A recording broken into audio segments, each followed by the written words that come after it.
pernambucano Cristóvão Buarque é uma das referências da boa política brasileira. Criador do Bolsa Escola, hoje Bolsa Família, foi reitor da Universidade de Brasília, governador do Distrito Federal e é um dos senadores que vão julgar a presidente Dilma.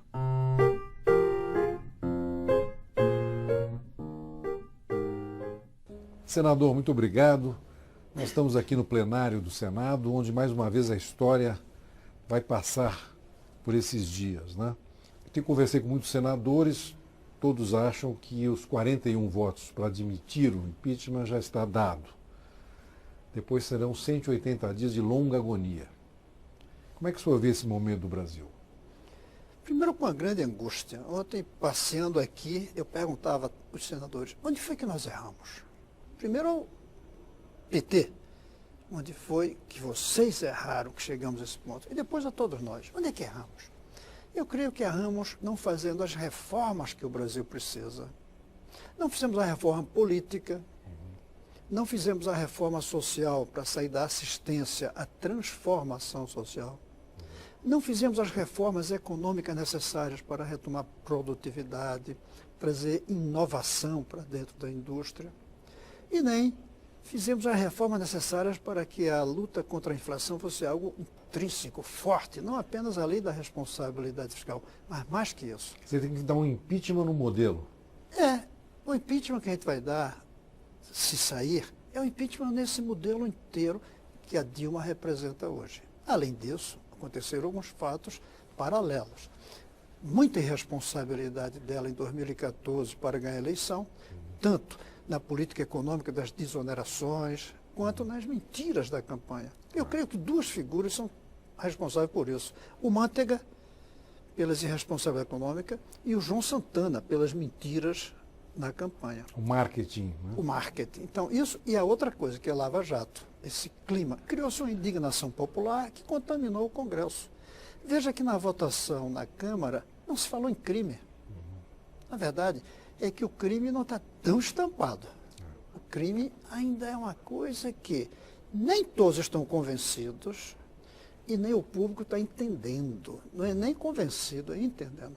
E eu creio que para dar impeachment ao presidente é preciso que haja crime e que o povo entenda que saiu pelo crime.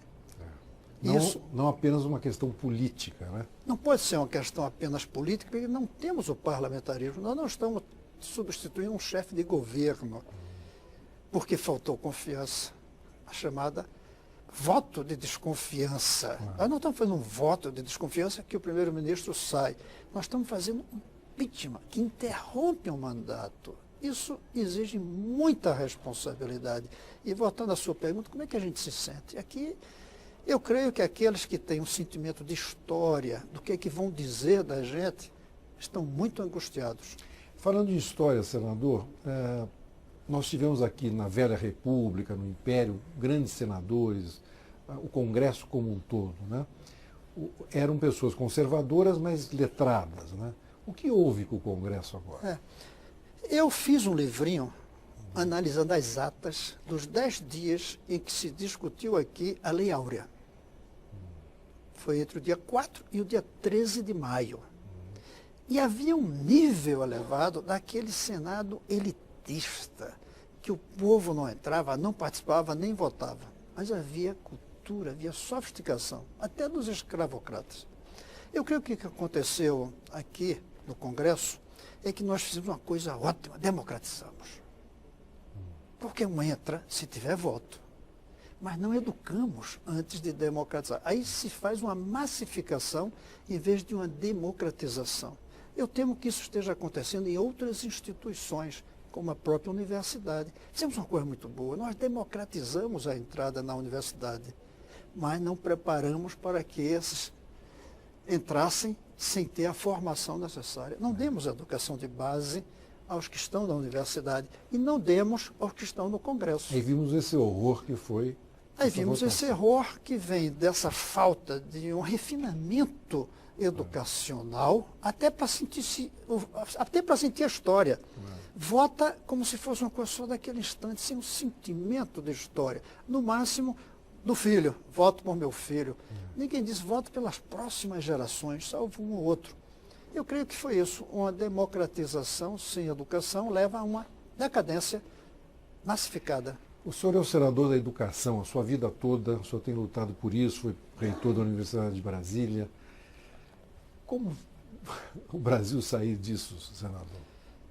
Temos que ver dois momentos. Um momento imediato, que vai ter, como eu propus à própria presidente Dilma em agosto do ano passado, ela mudar o governo, ou a gente mudar a Dilma. Vai ter que haver isso. O senhor chegou a dizer a ela? Chegamos, eu e mais 5 senadores, senador Lazier, senador Capiberibe, senador Randolfo, senadora Lídice, eu. Nós chegamos sempre para ela, presidente, o impeachment não é bom para o Brasil. Isso há 6, 7 meses atrás. Mas é agosto, quase um ano. O impeachment não é bom. A cassação da chapa não é boa. E se o governo continuar, não é bom. Deixemos uma carta dizendo isso. Tem que mudar o governo, a senhora continuando, porque a senhora tem mandato, o governo não. Os ministros mudam. Vamos fazer um governo que represente a nação. Vá ao Congresso, diga que não é mais do PT, seu partido é o Brasil, que tem mais 3 anos, que quer acertar, que quer a cooperação de todos. Reconheça seus erros, senão ninguém vai nem querer participar. Hoje eu não acho que ela consegue fazer isso. Acho que ela não entendeu a situação, né? A arrogância cega. O governo ficou cego, o PT ficou cego. Eu fiz um documento aqui, acho que em 2011, chamado A Economia Está Bem, mas não vai bem. Listava 15 problemas que eu via que ameaçavam a economia. Foi esnobado, ridicularizado, disseram que não fazia sentido. O governo e o PT, eles acreditaram nas farsas. Eu uso uma palavra muito forte, mas o pré-sal resolve tudo. Né? Nós conseguimos botar os pobres na universidade. Não é verdade, conseguiram um ou outro. Deviam ter feito com que todos os pobres terminassem o ensino médio com qualidade e disputassem nas mesmas condições dos ricos entrar na universidade. Não fizeram as transformações. O PT começou a errar quando perdeu o vigor transformador. Eu lembro que em 2003 ainda, no meu gabinete de ministro da Educação, eu conversei com o Frei Beto e apontei lá para a esplanada e disse, Frei Beto, a gente aqui perdeu o gosto pela transformação social. E o acomodamento é o caminho para o fim de um governo progressista, de um partido progressista. Perdeu-se o vigor transformador, aí depois perdeu-se também a vergonha. Agora, esse sonho que o PT levantou, né, e destruí-lo assim, eu me sinto como se tivesse caindo o muro de Berlim brasileiro, como se a gente tivesse sob os escombros de sonhos, de propostas. E agora, e aí volta a sua pergunta, o que fazer mais adiante, é recuperar esses sonhos. É recuperar mudando. Já não é mais o mesmo. Já não é mais a estatização, isso é um erro. O que é público e o que é privado, senador? Por exemplo, a esquerda se acostumou a dizer o que é estatal é público. Não é. Os sindicatos se apropriaram do Estado. As empreiteiras se apropriaram do Estado. Os governadores se apropriaram do Estado. O Estado tem que ser publicizado, no sentido de servir ao povo. Para isso, tem que combinar Estado e privado. Tem que ser uma parceria público-privada. Essa é uma mudança da esquerda. Segunda mudança, tem que ter compromisso com estabilidade monetária. A esquerda, tradicionalmente, na América Latina inteira, despreza a estabilidade monetária como se fosse coisa de neoliberal. Não, é coisa de gente decente, porque a inflação é roubo. Paga 100 e o cara só leva 80. Terceiro, por educação como vetor da transformação. Eu insisto em dizer que, para mim, socialismo, ou a palavra que significa utopia, é o filho do mais pobre brasileiro estudando na mesma escola que o filho do mais rico brasileiro. Ou seja, as mesmas oportunidades. Né? E aí, da mesma oportunidade. A esquerda não se acostuma em dar a mesma oportunidade, que é a igualdade. Quem tem talento e quem não tem talento, quem tem perseverança e quem não tem, quem batalha e quem não batalha, igual. Não, a oportunidade é igual. Duas coisas têm que ser iguais, a educação e a saúde. É indecente, não é desigual morrer por falta de dinheiro e sobreviver porque tem dinheiro. É imoral, não é desigual desenvolver o talento intelectual porque tem dinheiro para comprar uma boa escola, por não usar o talento para porque não tem dinheiro. Nesse caso, é não só imoral, como é também estúpido do ponto de vista nacional, porque joga talentos fora. O senhor falou em imoral, né? Eu estou pensando aqui na sociedade brasileira, há uma certa descivilização com essa violência. Muito né? bom. Como é que o Brasil pode se desagregar? Eu temo que sim. Eu temo que essa crise aí seja pequena. Tem diversos níveis. Tem a crise, tem a decadência e tem a desagregação. A Síria, por exemplo, não está nem em crise nem em decadência, está em desagregação. A Argentina não estava mais em crise, estava em decadência há algum tempo atrás. Eu acho que nós já entramos numa decadência. Nós entramos numa decadência quando a gente analisa o nível de ensino para os tempos de hoje, quando a gente olha dentro das universidades, há uma decadência, mas nós podemos chegar numa desagregação. Veja o que permite sinalizar isso. A violência generalizada. Isso é uma desagregação. Você tem que viver trancado, o outro, para sobreviver, tem que roubar, o tráfico, isso é uma desagregação. A Constituição nossa, ela é tão complexa e tão defensora de direitos sem deveres, que ela desagrega. Porque se cada um sente que tem muito direito e nenhum dever, se desagrega. Os partidos caóticos que nós temos, todos, não vamos fazer exceção, sem ideologia, sem identidade ética entre os seus membros, isso leva a uma desagregação. A falta de utopias, propósitos, sonhos para todos, isso leva a uma desagregação. Quando o senhor faz esse discurso aqui no Senado ou no Congresso, o que o senhor sente?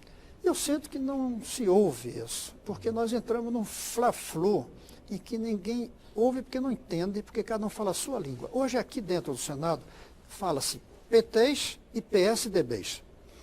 Então, quem fala diferente disso, em português, por exemplo, não é entendido. E o PTs e o PSDBs só quer saber de fora Dilma ou é golpe. Aí ninguém está se entendendo. Mas antigamente a gente dizia, ninguém se entende do ponto de vista de compreensão, de unidade. Não. Agora não entende, é do ponto de vista da lógica. Perdeu-se a lógica. Outro indicador de desagregação. A seita se espalhando por aí. A gente hoje não tem que convencer, tem que converter, porque as pessoas funcionam na política com base em fé. Eu, quando eu converso com meus companheiros do PT, eu sinto que eles agem como uma fé e não com um entendimento. Eu, quando eu digo PT, não os senadores, eu digo essa coisa chamada nação petista, que é uma coisa maravilhosa que surgiu no Brasil que os outros partidos não tinham. Você tem o Estado petista, a nação petista. Hoje, o que é que eu sinto quando eu converso com eles? Porque eu tive 15 anos com eles, são meus amigos. É minha base do ponto de vista de amizade. Eu sinto que temos três tipos. Os que se locupletam por emprego, o que for. Os que estão cegos, não veem, não acreditam, não querem. E os que estão órfãos. É para esses que a gente precisa falar. Mas é preciso que eles se dispam da linguagem que se acostumaram, da fé. Agora, voltando aqui aos escombros da esquerda. Nós vamos ter duas alternativas. Surgir uma nova esquerda, com aqueles princípios que eu falei ou outros, ou essa velha esquerda que está aí, ela se afirmar. Quando eu vejo amigos que eu gosto, respeito, defendendo o governo e radicais contra a discussão do impeachment, porque chamam de golpe, e não é golpe, eu sinto que são de uma esquerda velha. É uma esquerda que não foi capaz de se reciclar. O mundo mudou completamente, né, senhor? O mundo muda a cada dia e os partidos mudam a cada século.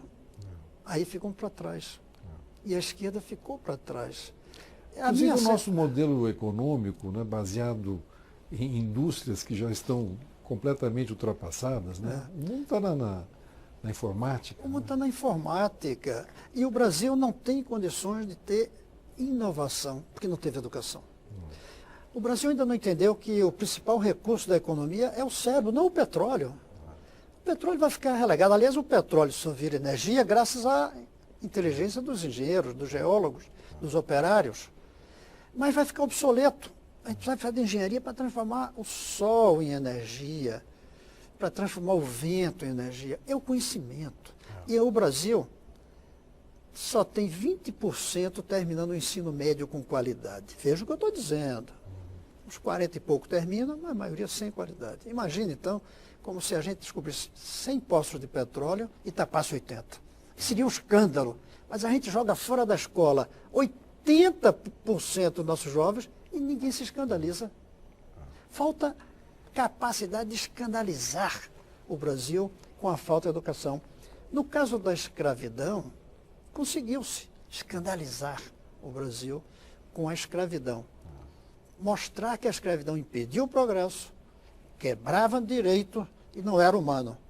Negar a escola a uma criança não é humano, rompe com o direito e emperra o progresso. Ou seja, senador, nós estamos ficando para trás como nação. Né? Estamos ficando para trás, isso não há dúvida nenhuma. O Brasil está ficando para trás. Peguemos a educação, a gente melhora, mas os outros melhoram muito mais. E as exigências por educação muito mais. Então, o mundo não pode mais ter como um país de ponta aquele que não investir muito na educação. Senador, o senhor foi um dos criadores do Bolsa Escola, o Bolsa Família, né? Mas isso não basta, né? Senador, o senhor foi um dos criadores do Bolsa Escola, o Bolsa Família, né? Mas isso não basta, né? Não, longe de bastar, salvo se fosse como Bolsa Escola, que era a Bolsa e a escola. Claro. Era obrigado, né? Era obrigado, vinculado. Eu vou dizer mais pretenso. Eu inventei isso quando eu era reitor ainda. Escrevi um livro sobre 100 medidas para mudar o Brasil. O título é outro, é a Revolução nas Prioridades. A primeira era a Bolsa Escola. Nem esse nome tinha ainda. Esse nome eu criei na campanha eleitoral, porque ninguém entendeu o nome que eu botei, que era Renda Mínima Vinculada à Educação. Agora, era educação e transferência de renda. Isso aqui é para manter vivo. Isso é que emancipa. O que é que houve que o Lula fez de errado? O Lula, primeiro, já era contra isso. Não aceitou quando eu levei no governo paralelo que ele criou. Não aceitou a ideia. Depois de um ano, foi convencido que a verdadeira maneira de erradicar a fome no Brasil era dar dinheiro. Na África, jogar ali comida de avião. O Brasil estão cheios os mercados. Basta botar dinheiro. Aí ele aceitou a transferência de renda, mas fez 3 erros gravíssimos. Mudou o nome. Uma coisa é a mãe receber o dinheiro dizendo, eu recebo porque meu filho estuda. O outro é ela receber dizendo, eu recebo porque eu sou pobre. Segundo, tirou do Ministério da Educação, onde Fernando Henrique colocou, que eu invitei, implantei no DF, mas o presidente Fernando Henrique pegou a ideia e levou para o governo nacional. E teve uma generosidade política rara, manteve o nome que eu tinha criado. Isso é muito raro. Manteve Bolsa Escola. Pois bem, e botou no Ministério da Educação. Quem administrava o Bolsa Escola era o Paulo Renato, ministro. O Lula tirou e botou no Ministério da Assistência Social, que chama-se Desenvolvimento. E terceiro, misturou. Havia Bolsa Escola, Vale Gás, Bolsa Alimentação, ele misturou tudo. De qualquer forma, a economia deu uma boa mexida. Não, lógico, mas teria dado a mexida e educado. Só deu a mexida. No livro que eu criei, eu falo o que a gente chama crescimento pela base. Você investe aqui e chega lá em cima depois. Mas não fez o que era transformador. A Bolsa Família é absolutamente necessária no país com pobreza, mas não transforma. Por isso eu digo, se a gente acabasse com a Bolsa Família hoje, seria uma tragédia. Mas se daqui a 20 anos a gente ainda precisar dela, vai ser uma tragédia histórica. Agora, senador, nós estamos, claro, falando de uma forma geral e maior, né, do Brasil, mas nós estamos num momento de grande dificuldade agora, né? Como será que o Temer vai ter que governar esse país se o presidente sair, lógico, nesses 180 dias, né? Que rapidez que tem que ser essa? Né? Para mim, um dos pontos mais dramáticos da decisão que eu vou ter que votar aqui... O senhor não decidiu ainda? Eu decidi votar pela abertura. Claro que já há suspeitas para justificar, analisar se a presidente deve sair. Mas é tão dura a decisão que eu vou me guardar para julgar, veja bem, julgar. Eu vou colocar a dimensão legal, não vou ficar só político. Eu me guardo para fazer isso quando chegar aqui, quando eu debater, quando ver as defesas. Aí alguns dizem, mas já vieram de lá, é diferente. Aqui é outra coisa. Vamos trabalhar. Mas voltando ao que eu dizia, um dos pontos mais difíceis de tirar a Dilma é que a gente também põe o Temer. A gente não está só tirando um presidente, a gente está colocando outro. E me chocou muito, durante o debate lá na Câmara, que não parecia que era um debate para tirar ou não tirar o presidente. Parecia um debate eleitoral entre Dilma e Temer, com dois comitês, um no Alvorada, outro no Jaburu. A sensação que eu tive, esses caras estão disputando quem vai ser o presidente, e não se tira ou não uma presidente que cometeu erros e mais erros, que eu denunciei tanto aqui, e sempre que pude. É duro a gente perceber que vai colocar um governo que a gente não tem entusiasmo. Mas eu que não tenho medidas entusiasmo. o Temer vai ter que tomar rapidamente para... Dois tipos de medidas e que se contrapõem. Primeiro, medidas do ajuste fiscal, que a presidente Dilma, que cometeu o desajuste, não teve competência, persistência, nem quis levar adiante os ajustes. Ela não foi competente, ela não soube fazer, ela não quis fazer. Ele vai ter que fazer. Ao mesmo tempo, ele vai ter que ganhar a opinião pública. E essas coisas são meio conflitantes. Porque a opinião pública não vai gostar de saber que houve redução de gastos, a não ser que ele escolha e gaste, por exemplo, diminuindo o gasto do Congresso, conseguir, da Justiça, que a gente gasta mais do que precisaria para funcionar. A não ser que ele toque nos gastos que o povo aplauda. Dizem que ele vai reduzir o Ministério. Reduzir o Ministério é importante simbolicamente, porque o gasto do Ministério mesmo é o motorista, o ministro e a secretária. O resto é um corpo de gente que vai ter que trabalhar. Que é do Estado, né? Se não para. É verdade, tem muitos cargos comissionados no Brasil. Mas vai precisar tocar nesses cargos, vai precisar reduzir gastos em muitos lugares. Então são duas linhas que ele precisa. Fora talvez aumento de impostos, né? Que ninguém quer, não é? Aumento de impostos, que tirará a legitimidade numa carga tão alta como nós já temos. Vai ser muito difícil o governo Temer se houver o impeachment. E eleições? E eleições? Eu, por exemplo, acho que a saída seriam eleições antecipadas. Em momentos especiais, temos que buscar soluções especiais. Não está na Constituição. Coloquemos na Constituição. Façamos uma reforma. Porque as ruas são muito boas para despertar, mas ela não une. Quem une é a urna. A gente precisa levar o povo da rua para a urna. E aí escolher alguém. Então a gente precisa ir para as urnas. Eu acho que a antecipação das eleições poderia ser um caminho. Aliás, o Senado já está trabalhando nisso, né? Já demos entrada a um grupo de senadores, aliás, 27, né, para dar entrada, mas não quer dizer que os 27 estejam de acordo. Aqui a gente assina uma proposta de reforma por solidariedade e depois se reserva o direito de ficar contra, não tem problema. Fala-se que a própria presidente poderá mandar também. Estão falando, eu já ouvi mesmo de senadores do PT dizendo que a presidente já está pensando em mandar um projeto, o que facilita, porque um projeto desse, de reforma da Constituição, só vai gerar o resultado se a presidente e o vice aceitarem. Agora, se a presidente mandar, vai criar uma saia justa para o vice-presidente, porque ela vai dizer, eu quero reduzir o meu mandato se o povo quiser. E aí? Como o dele está vinculado. Está vinculado. O Temer vai dizer que não. E muita gente hoje deseja impeachment da Dilma, mas quer do Temer também. Só que a gente só vai votar o da Dilma agora e o outro ninguém sabe.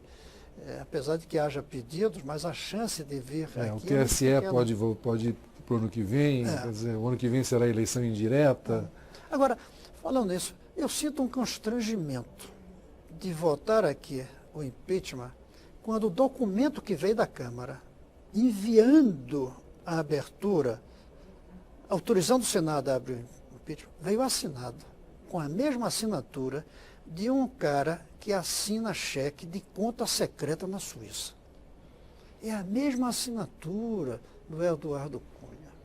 A assinatura que ele usa para mobilizar dinheiro secreto que ele escondeu na Suíça, ele usou em nome da Câmara para autorizar a abertura de um processo de impeachment. Isso é constrangedor. Não vou negar. Isso é constrangedor na hora de eu dar meu voto. Obrigado, senador. Sempre é bom falar com você.